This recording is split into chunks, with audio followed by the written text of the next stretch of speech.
Good morning. Welcome to Center for Spiritual Living Bakersfield. So happy that you're joining us this morning.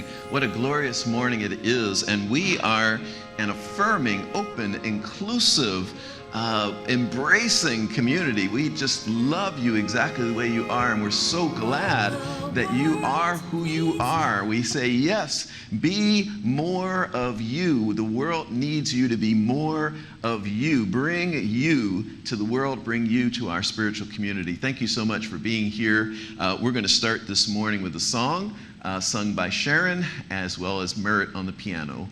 Blessings. Good morning.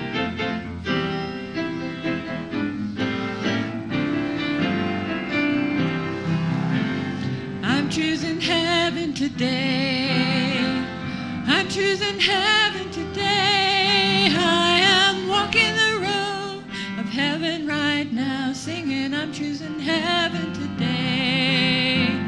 I'm choosing love today. I'm choosing love today. I am walking the road of heaven right now, singing I'm choosing heaven today. I'm choosing heaven today. I'm choosing heaven today. I am walking the road of heaven right now, singing I'm choosing heaven today. Thank you, Merritt. Good morning and welcome. I am Sharon Whaley, one of your practitioners here at the center. And please feel free to chat in the chat. Let us know that you're here. Let each other know that you're here this morning as you are joining us. For our morning reading this morning, I chose from Mark Nepo's book, 7,000 Ways to Listen, Staying Close to What's Sacred. And the selection is from the chapter Deep Listening. I think you'll appreciate that. And it is from the segment Below Our Answers. And he starts with a quote by Nancy Evans Bush. You can run around your mind 3 times, chanting on, and you still won't run out of assumptions. Deep listening requires letting go of our internal argument with the world. Before we can truly listen, we must exhaust ourselves of assumptions. In truth, if we are to ever glimpse the world outside the stubborn certainty of our minds, we have to put down our ready answers to everything. This necessitates an inner discipline so that I don't finish your sentence in my mind, or search my storehouse of opinions for a rebuttal or defense of the world as I see it. Letting go of my internal argument with the world means not pushing off of everything that comes my way. It requires my looking at you as a sudden fish that has surfaced from the deep. It requires bringing you water rather than my judgments. Every time we speak, we have to discern. Are we speaking honestly or just barking from our wall into the world, into all we are afraid of? And every time we receive, are we actually hearing the truth of another, or are we preparing the next argument like a brick to strengthen our wall? We often wear so many opinions that wonder has very little chance of touching our skin. We all struggle with this. Yet the courage to be begins with the risk to let that instant of unknowing grow between what is said to us and our reflex to ready our response. Much of our isolation and sense of difference comes from our inability to slow down and let in what is before us. Regardless of the medium, this is the beginning of art, the honest listening, without pretense or judgment, to life as it meets us. Listening is not reacting or responding, but meeting experience openly, the way a lake is filled by streams. The German philosopher George Hegel, his dates are 1770 to 1831, described the dialectic process where, by one idea, a thesis, truly engaged with another, an antithesis, can yield a third new idea, a synthesis, that is born from both, but which is wholly neither. This way of reasoning is often described dryly as a calculus of fresh thinking, But when we truly behold each other, it is nothing less than how our honest impressions of being alive births insights of wholeness that neither of us could come upon alone. Hegel's dialectic itself brings together elemental notions of experience that are found in sources as diverse as Buddha and Heraclitus. This means that life is constantly changing, and everything around us moves forward by the push and pull of other life, which in the moment seems like obstacle after obstacle. This means that changes, one by one, lead inevitably to a series of turning points that challenge us to recreate who we are and where we're going. Hegel suggests that while we can feel like we're chasing our own tail, the human path of growth is more like an endless spiral, similar but different as our lives unfold. So the physics of deep listening is that we stumble beautifully into the spaces between our sufferings. This is why we dare to listen, so we might drop together into the truth that holds us all. In a spiritual sense, to synthesize means to discover the coherent whole of life that connects us by daring to mix our individual elements. The way blue and yellow mixed will make green visible, your heart and mind, mixed through true listening, will make visible the color of the earth.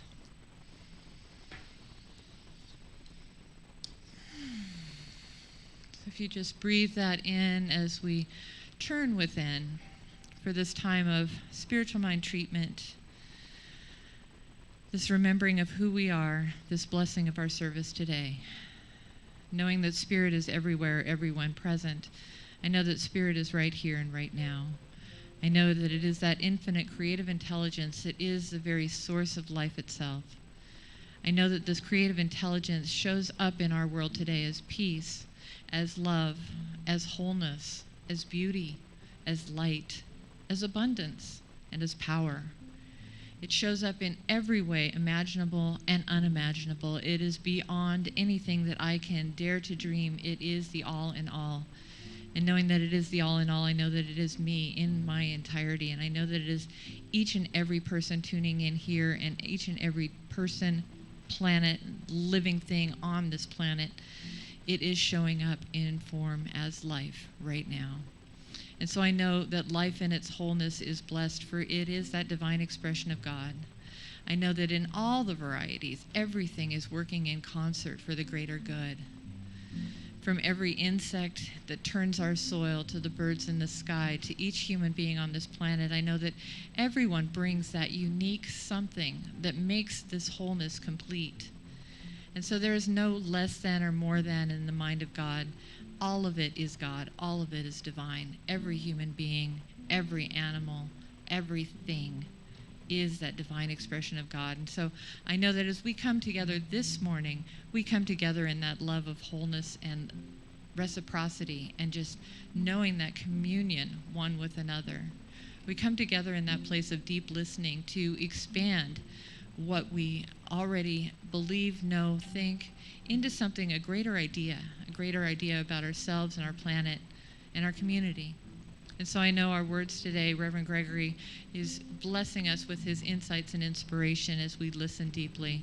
I know that our music is blessed. I know that our technicians are blessed. I am grateful for our board and practitioners, and I'm grateful for each and every person that makes this community a community.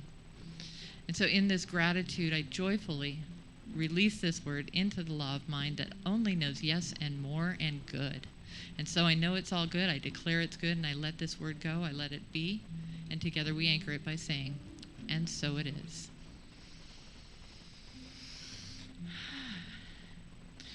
So this morning, our first inspirational song is going to be a video that I ran across several months ago, towards the beginning of the pandemic, and every time I watch it, it actually brings a tear to my eye. And Parisi suggested that we watch this now. It is What the World Needs Now, I believe Marvin Hamlish, by the Virtual Orchestra.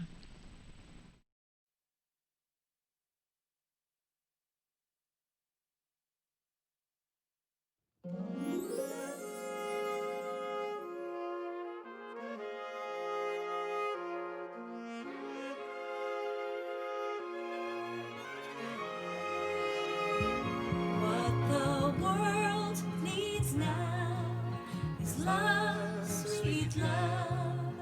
It's the only thing that there's just too little of. What the world needs now is love, sweet love. No, not just for some, but for everyone.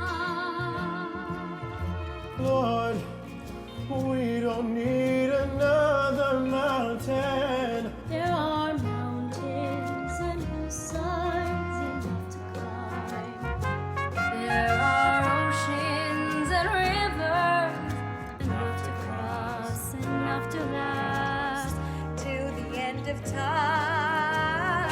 What the world needs now is love, sweet love. It's the only thing that there's just too little of. What the world needs now is love, sweet love. No, not just for some, but for everyone. Lord, we don't need another meadow. There are cornfields and wheat fields enough to grow. There are sunbeams and moonbeams enough to shine. Oh, listen, Lord, if you want to know.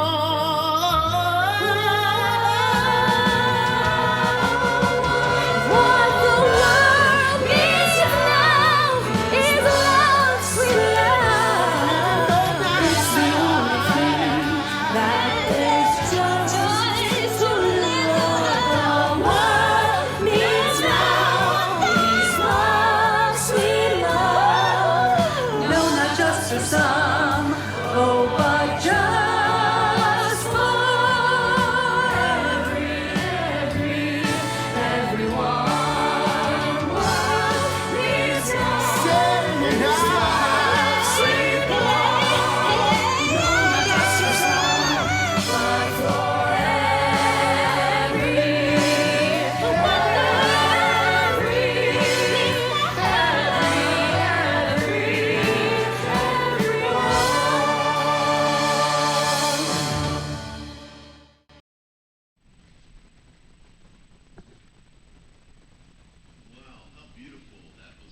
Wonderful. Thank you, Sharon, for discovering that and bringing that to our attention, and Parisi for having the technology all down for us to be able to bring that. Isn't that true? What the world needs now is love, sweet love. Absolutely. And I love spiritual community, that we're in spiritual community. The Buddhists call spiritual community a sangha, that your sangha is part of your spiritual path, is to be part of a sangha, be part of a community. And I know for me, I called myself a closet metaphysician for about 15 years, having started meditation when I was about 19. And basically being on a spiritual journey most of my life, and yet pretty much doing it alone, pretty much doing it as just my own path, figuring it out, finding speakers, whatever, teachers, but at a distance, not a community. And coming into Center for Spiritual Living 25 years ago and finding spiritual community was such a boon, if you will, to my spiritual journey. It accelerated my path. It made my path more rich. It made it more fun, more enjoyable. There's something about community. And so I'm so glad that you are part of community with me as well. Because without you, there's no community. If it were just me, or if it were just Sharon, or if it were just our board, or if it were just Merritt or Parisi, it would just be a group of us hanging out together. But we have community, and I love that. And I really encourage us all to be in gratitude for being part of community where we are embraced, we are loved, and we are supported and uplifted. We have people who, in a non-judgmental way, encourage us to be the fullness of who we are in our uniqueness and our identity, if you will. So this month, our whole theme this month is on inclusion in action. And I love that because inclusion for me has been a big thing my entire life. Having grown up in the 60s and 70s in Philadelphia, and my family like integrating the neighborhood. We moved into an all-white neighborhood.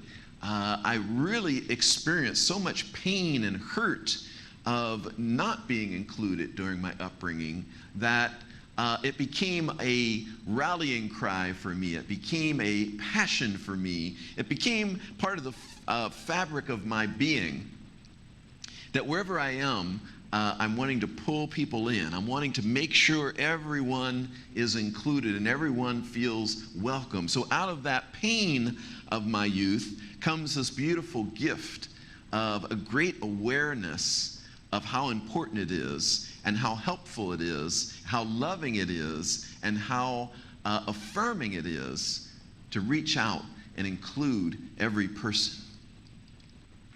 Our topic today is who are we? Who are we? And in The Untethered Soul, Michael Singer points out the great yogi Ramana Maharshi, who lived from 1879 to 1950 and was a great teacher in the yogic tradition. He says that he used to say that to attain inner freedom, one must continuously and sincerely ask the question, who am I? He taught that this was more important than reading books, learning mantras, or going to holy places. Just ask, who am I? Who sees when I see? Who hears when I hear? Who knows that I am aware? Who am I? And so today I really want to explore this dichotomy. It's not really a dichotomy, it's a paradox, if you will, or it's a truth of who we are in two aspects. In one aspect, we are divine, we are spirit, we are consciousness, we are the one who observes, we are the one who hears, we are the one who listens, we are the one who understands, we are the observer of our mind, we are the observer of our emotions, we are the observer of our experience, we are the witness to all that is unfolding. That is the greater truth of who we are. And yet, we have this beautiful human incarnation that we're in right now, where we show up as a male masculine, or as a female feminine, or somewhere in between in a wide infinite spectrum of gender that we might show up.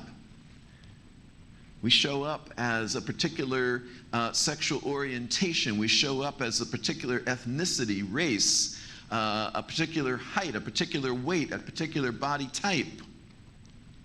In this incarnation, there are identities that we develop that obviously would have to be important, even though it's an experience we're having. Where we can get off track is when we start to identify with these as who we are in our essence, meaning we give them too much power. Yet in balancing those two, the truth of who we are as an eternal being, and then the truth of who we are as the person who is having this experience right now, that I have an identity right now. And I think all of us can see how important it is for us to be embraced in the particular incarnation, the particular way that we have shown up on the planet at this time.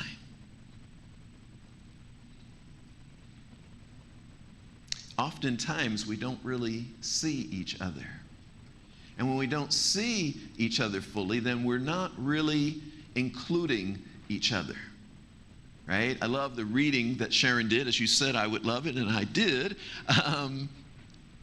This listening in and this interaction that we have with each other, and how, as the reading said, it could appear to be kind of a nuisance, and yet it's part of the fabric, it's part of the unfolding of who we are, for example, in spiritual community, to be embraced for the way that we've shown up here. Because don't we know, as the scripture says, that every hair on your head is numbered, that spirit, that the divine created us so perfectly that everything about us is exactly constructed in such a way for us to show up in this incarnation to give our gifts in the way that we only can uniquely give them. So often we're trying to imitate. We're trying to be what we think people think we ought to be. We're trying to be what we think the world wants us to be. And yet the greatest thing we can be is to be ourselves. The greatest thing we can be is to embrace exactly who we are. Every single aspect of who we are. I love that the world is starting to be able to embrace each person where they are. I love that transgender people, for example, are being embraced for who they are. I think it would have to be a pretty horrible experience to walk through life and not be embraced for who you are. That you, let's say, experience yourself as a female and the world wants to identify you as a male, even though you very clearly have said, this is my gender identity. Or maybe we're non-binary in our gender identity, and how beautiful it is that the world is beginning to embrace all of us as we are and as we want to be. Heck, I don't even like it when people call me Greg. So I can't imagine what it would be like to be transgender and not to be identified, not to be embraced as the gender that is what I claim, what I know to be the truth of my being. I don't even like to be called Greg. I go by Gregory, and I want to be called Gregory. I don't want to be called Greg. Why? I can't tell you exactly why. I just know that there's something that happened to me about 15 or 20 years ago, probably about 20 years ago, and I used to go by Greg, and something about 20 years happened with me as I was coming into ministry that said, you are no longer Greg. You are Gregory. Such to the point where if someone says, hey, Greg, and I literally look, I'm like, who are they talking to? I don't see any Greg. Oh, you mean me? Who we are, our identity, what's important to us, what we value about ourselves, how we want to be acknowledged in life is so important on this journey. It is the way that we are incarnated in this world right now. It's not who we are in an eternal sense, but it is how we have incarnated in this particular lifetime for a very specific reasons to give our gifts in a very particular way right now. I love that we're beginning and continuing to broaden our sense of how we can acknowledge people and embrace people. I love it when Elizabeth Warren, and this is not a political statement at all, but I love when someone asked Elizabeth Warren, what would you say to a person who believes that marriage is between one man and one woman? And I love her response, because what she said was, I would say to that person, well, then you should marry one woman. If you believe that marriage is between one man and one woman, and you're a man, then you should marry one woman. That's the answer to it, right? We're acknowledging each person where they are. We don't all have to be the same. We get to each individually be who we are, and we get to be embraced for that and loved for that. What the world needs now, as the song said, is love, sweet love. What the world needs now is love, sweet love. What we need is inclusion. What we need is to embrace each one in the unique way that God brought them, that Spirit brought them, that infinite intelligence, infinite love brought them into this world for a particular set of purposes that are their gifts uniquely to give. And every time we don't embrace someone for the way that they are particularly showing up in this incarnation, we are cutting off the divine gift that is trying to happen, not only for them, but the divine gift that is trying to be given to you, to me, and to all of us. I get excited. I get so excited When I think about a world, when I envision a world where every person is embraced for who they are, where every person is being who they are. Imagine that with me for a moment. Envision that with me for a moment, where no one is shut down, where no one is hiding, where no one is faking and trying to be what everyone else wants them to be and holding back the very gift that they are here to give to the world. Imagine that with me for a moment. A world where everyone is so free, so open, so fully giving of their gifts. Can you feel that energy? It feels like so much stuck energy being released when I envision that. Because there's a lot of stuck energy when we have to hide, when we feel we can't say who we are. I love it that gay and lesbian people now can come out. They can even get married, we say, which should be obvious, should be a given, right? But hey, it's now available. It's now real. I love that people don't have to hide. Can you imagine all the people who are gay and lesbian who had to hide their identity for so many years? Can you imagine the drain on the energy, creativity, gifts that all of us are here to get from on the planet? Can you imagine the drain on that from people having to hide who they are, from people not being able to fully show up as who they are, fully express who they are without being ostracized? And how beautiful it is now that that energy is being freed up for everyone to be exactly who they are, to show up in the fullness of all of their gifts. Imagine that with me. Envision that with me. Every person showing up fully as who they are, fully embracing themselves, fully loving themselves. Oh my goodness. That solves so many of the problems on our planet. So many of the problems on our planet have to do with a lack of self-love and self-acceptance. We can contribute to each other's self-love and self-acceptance by mirroring back our own acceptance, love, and inclusion of each person. We can do a proactive kind of inclusion. I used to laugh, but it was actually kind of sad when we used to have these slogans, teach tolerance, teach tolerance. And I'm like, what the heck are we, a bunch of low achievers? That's as best we can do is tolerance? I think like if we have like a love story, like a picture, a motion picture love story, and at the moment of the great moment in that story where the person is about to express how they feel to the object of their desire, or the person that they are wanting to be with, and in the great moment of this romance, this love story, the person looks into the other's eyes and says, "Mary, I tolerate you." It wouldn't be quite the same. We need to go way, way, way beyond teaching tolerance. We need to go to inclusion. We need to go to embrace. We need to go to unconditional love. That's my vision for the world.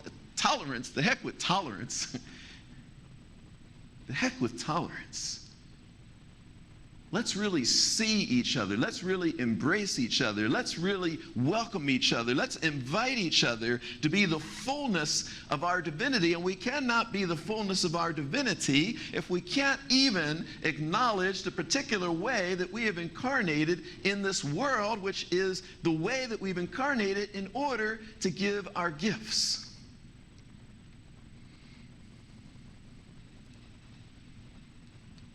Let's teach love. Let's teach inclusion. Let's teach unconditional acceptance of each person as they are. Gosh, can you feel the shift in energy on the planet as that happens? As we embrace every person where they are, for who they are, for what they are. And every person starts to get freed up to fully express themselves. They don't have to hide. They don't have to pretend. So much shadow material gets released in that. right? When everyone is hiding and everyone is pretending and everyone is trying to be what they think the world wants them to be, so much energy is cut off and so much energy is wasted, never to be reclaimed again.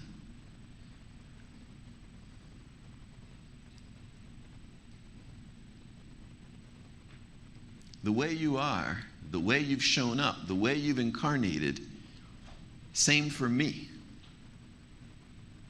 It's not by accident. You've incarnated in that way, and as whatever identities you've taken on, as whatever way that you've come into this world is for a great purpose, for you to give your gifts. It's a vehicle through which you are to give your gifts. It's not something for you to have to work beyond, work around. It's like just as you are, you are whole, perfect, and complete. There is nothing wrong with you. There is nothing for you to hide from or run away from. I see your beauty. I see your magnificence. I see the gift that you are to life, the gift that you are to me and everyone else. And I know that we are part of a community here in Center for Spiritual Living Bakersfield that also sees you for who you are, loves you for who you are, embraces you for who you are, and asks you and invites you and encourages you to be even more of who you are. Give us all of you. Don't hold any of it back. What a world we're creating when we do that.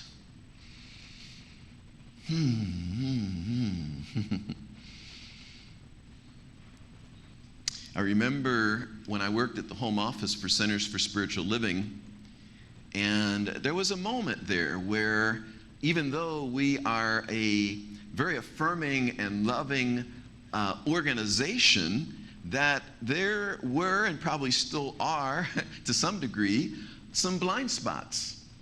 And so for several years in a row, for example, at our conferences, our big conferences, there would be like 10 speakers on the cover of the brochure. Here's all of our speakers. And not a single one would be a person of color, even though we have quite a large number of people of color in our body. And so I, along with others, was part of creating a diversity and inclusion group. And through that, we began to examine some of these things. And that shifted where the speakers at our events became very diverse. That's inclusion in action.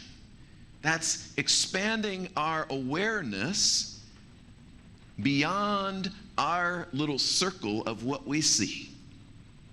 Oftentimes, people unlike us can become invisible to us.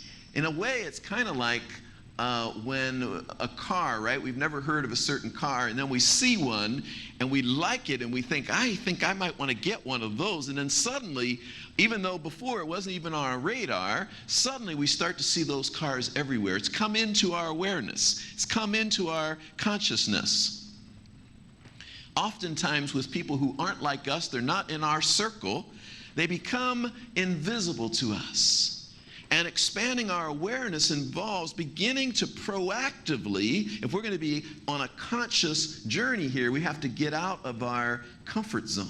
And we have to proactively begin to reach out and say, who am I not including in the world that I'm creating? Who am I not including? And if we look around at all the people we're around, all of our friends, all of the organizations we're part of, all the things we're doing, if we look around and everyone looks just like us, we have to ask ourselves, what am I doing to include and create a world that works for everyone? A world that is inclusive and embraces everyone. And what am I doing to contribute to segregation?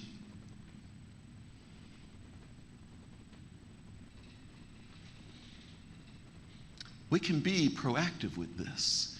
We can create the world of our vision, the world of our imagining. We individually can begin to do that. I love it because of how I began, which was a very painful beginning in some ways, of being excluded. But what I love about it is the gift it gave me of the awareness of how painful it is to be excluded, and then the awareness of what it would be like to include. Even when I go somewhere now where I'm not the host, I'm not the one who's in charge, I'm not the one, I may not have anything to do with it. I may be my first time showing up in that community. I'm a new person myself wanting to be included. And there's something in me, because it has become such a part of who I am, that even in that circumstance where I'm there for the very first time, there's something in me that's still looking at how can I make sure everyone here is included, including myself, which is basically to be like, okay, I belong here. I don't care if it's my first time. I don't care if no one says hello to me or not. Usually they do. We can be that proactive, where we start to be the includer. We start to be the one who looks around. I know in leading spiritual community, one of the things that breaks my heart more than anything else, because as a person who stands on stage, when you're in a group of people, when you come off the stage, of course, people want to talk to you because you've been talking up front there, and you've been talking, and they haven't been able to engage. And so there I would be with people talking to me, and I would look across the room, and I would see a brand new person, someone I know who has never been there before, and I would see them getting out the door without anyone interacting with them. Nothing broke my heart more in leading a community, or breaks my heart more in leading a community, than observing that particular phenomenon. That a person who was new came in, and they got out the door without a single person having any meaningful interaction with them. We can be that inclusive. We can be that proactive. We can be that aware. Not just in spiritual community, but in our lives, in the world.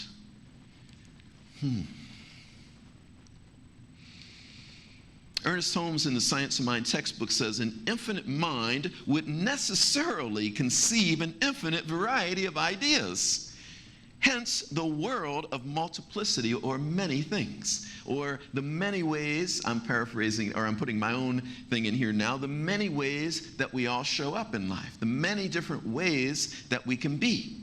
But Ernest Holmes says, but the world of multiplicity does not contradict the world of unity. For the many live in the one. The concept of unity is the mystical secret of the ages, the key to spiritual wisdom and to the teaching of Jesus. Gosh, Jesus was such an inclusive person. He was such a revolutionary in his time. I mean, he wasn't just hanging out with all the people who were the upright people and the people who, met the status quo. He was embracing everyone. He was hanging out with everyone. He was loving everyone unconditionally. He would call out the people. He would hold people accountable. But it was this unconditional love. It was this embrace of all. Like the person that was accused of adultery, and they were ready to stone this person. And then Jesus said, he who is without sin cast the first stone. In other words, a teaching of non-judgment, a teaching of inclusion, and teaching of embracing.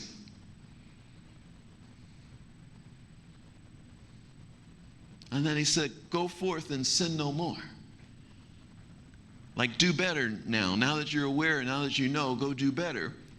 But we don't have to judge ourselves and be in judgment of others if we fall short. You deserve to be included. You deserve to be fully who you are. You deserve to be embraced.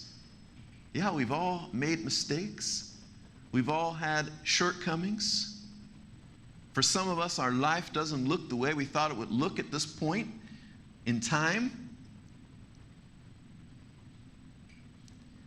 And yet you are still this beautiful, magnificent being made in the image and likeness of Spirit itself, worthy of acceptance, worthy of embrace, worthy of absolutely being included, embraced, and celebrated for exactly how you are showing up in life.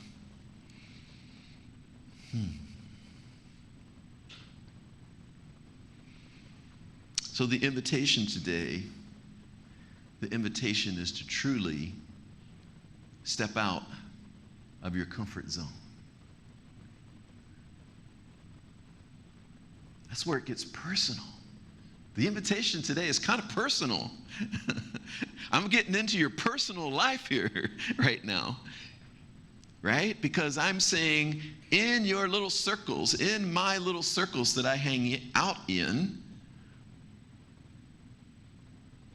how inclusive are we being?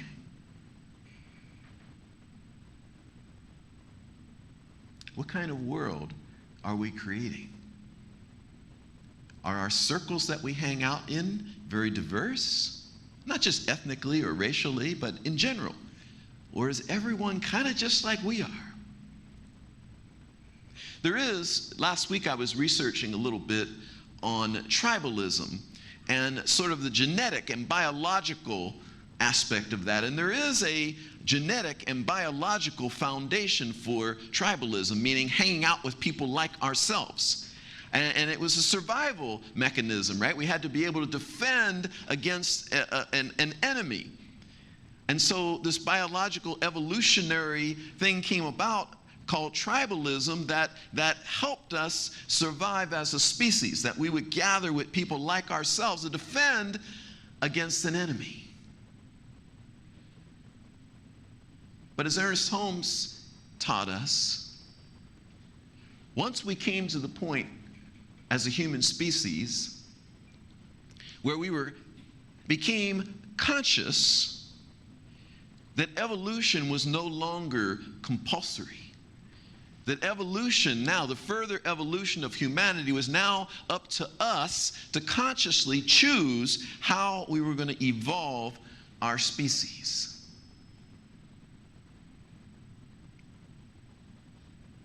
So now we get to choose.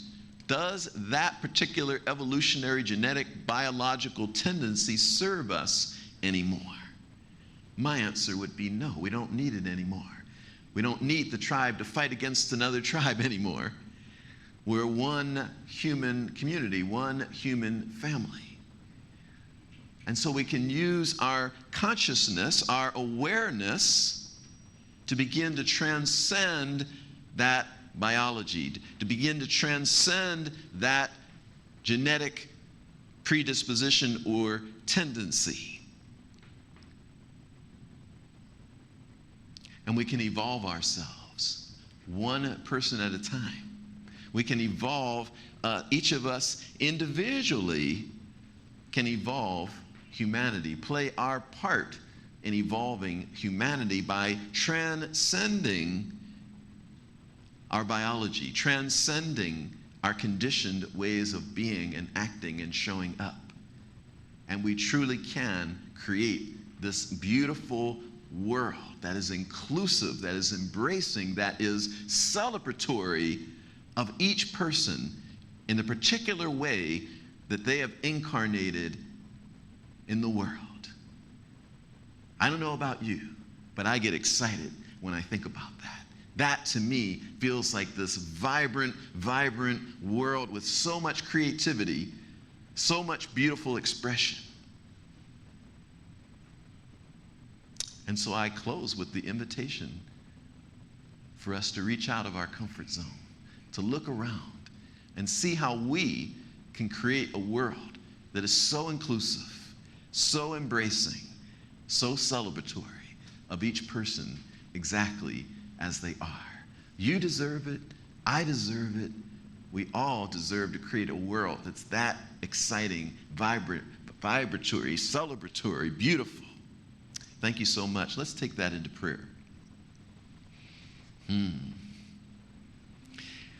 so we turn within in this moment. We turn within to know that great truth that there is only one, that all of life is one, that there is one power, one presence, one infinite love, one infinite intelligence and wisdom, one whole, perfect, and complete life that is expressing uniquely as each of us, that each of us are divine expressions of that one. And so from this place of recognizing that all power resides within each one of us, that all infinite creativity resides in each one of us, infinite love resides in each one of us, that I speak this word and know that for every person who is right now saying yes to this vision of such inclusion, that it might be called radical inclusion,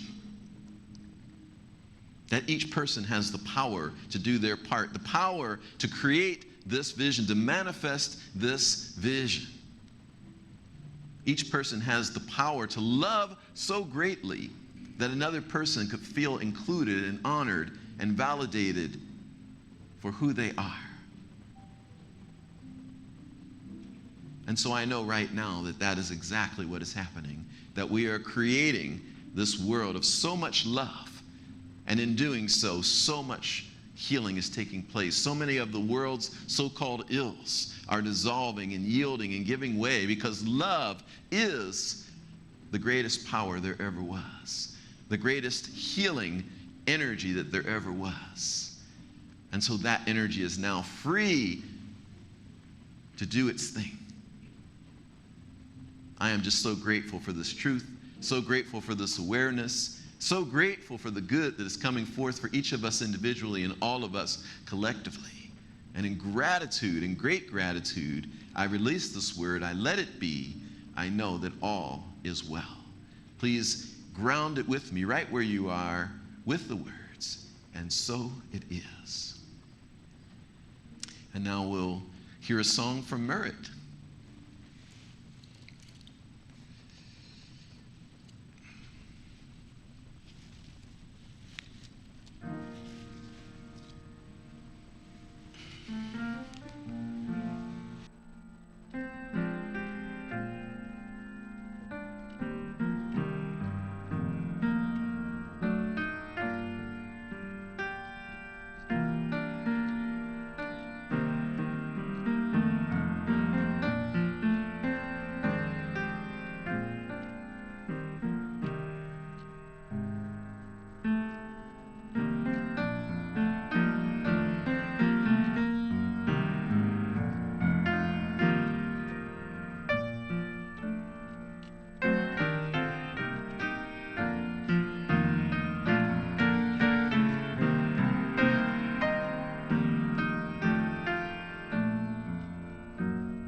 Yes.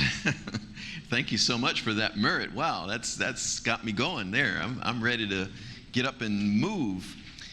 We've come to our offertory time, and thank you so much for the way that you continue to support Center for Spiritual Living Bakersfield. Your generous contributions are so helpful to keeping us going and expanding and getting us ready, really, for the next steps that we want to take into the evolution of this community. Many ways that you can give. Parisi has those up on your screen now by sending something to our P.O. box, sending a contribution to our P.O. box. Also, you can go online to Center for Spiritual Living Bakersfield.com and click the donate button, and so you can give online that way. You can also just call the office and tell us how you would like to make a contribution. Thank you so much. It's really you that keeps this going, and you that says how far we can go with all of this. And even though we're in this unique configuration, most of our expenses still stay the same. So thank you for the ways that you continue to give generously financially. Let us say our offertory statement together as it appears on your screen. Divine love blesses this gift. It is circulated with love, and it is returned to me pressed down and overflowing. I am a happy giver and a grateful receiver. Our center is blessed, and so it is.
Now I believe Scott is coming up to keep us informed with announcements.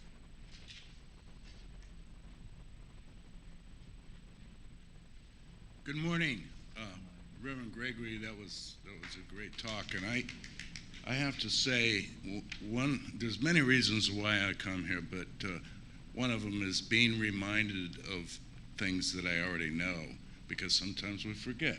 So thank you. We have a meeting at noon. It's a community meeting, and it's a very important meeting. I hope you will take the opportunity to join us. I think that the connection to the Zoom is somewhere. I didn't see it on the announcement. Okay, on the bulletin. And what we're going to be discussing is an opportunity that we have to do a letter of call for Reverend Gregory. And we are thrilled that we have the opportunity to do that.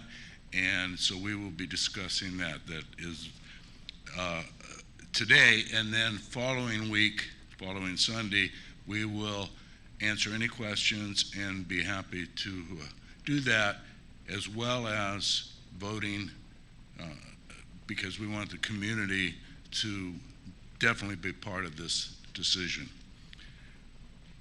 Also, join us for a spiritual connection meeting via Zoom every Monday at 6. Please remember that we will someday have the yard sale.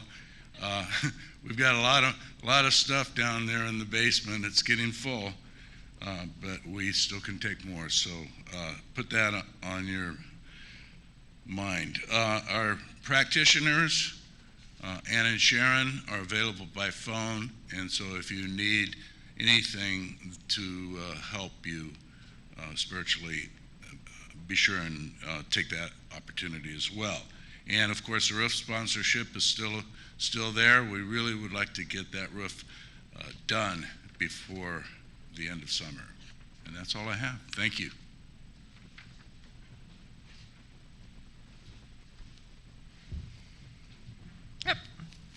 take this off. Peace song? Because I actually had a dream this morning, like in my delirium, that you changed the song at the last minute. So, peace song? I dream about this place. Let there be peace on earth, and let it begin with me. Let there be peace on earth, the peace that was meant to be. With God as our power, united all are we. Let us walk with each other in perfect harmony.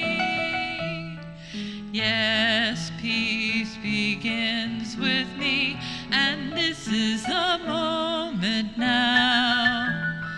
With every step I take, let this be my joyous vow, to take each moment and live each moment in peace eternally.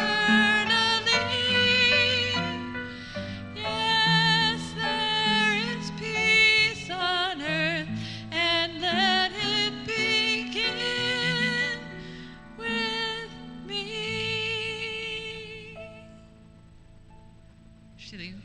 Let it begin with me. And thank you so much for joining us today. And the board did ask me to consider being your senior minister, and I was very honored by that request, and I feel very called to serve this community. I feel like it's sort of destiny. There's just a lot of factors that have brought all this together and brought me to Bakersfield at this particular moment in time when your pulpit is open, and it feels like destiny. So if it's mutual and you also feel that, I would be honored to serve as your senior minister. I hope to see you at the meeting after service, and have a wonderful, blessed Sunday. We'll do it again next week. Take care.